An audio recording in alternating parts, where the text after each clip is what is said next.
تحقیقات نشون داده که بین عزت نفس و حواس پرتی با رضایت جنسی ارتباط مستقیم داره.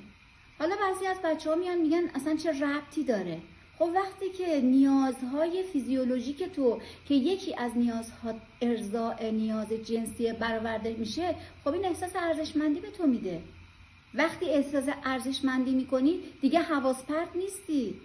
اینا رو من همه رو به همدیگه ربط میدم تا به دوستان بگم باور کنید خیلی از مسائل رو نباید طبق اون عادتها و باورهای قدیم که تو کله ما کردن پیش بریم. ما باید اون باورها رو بشکنیم و به علم روز زندگی کنیم.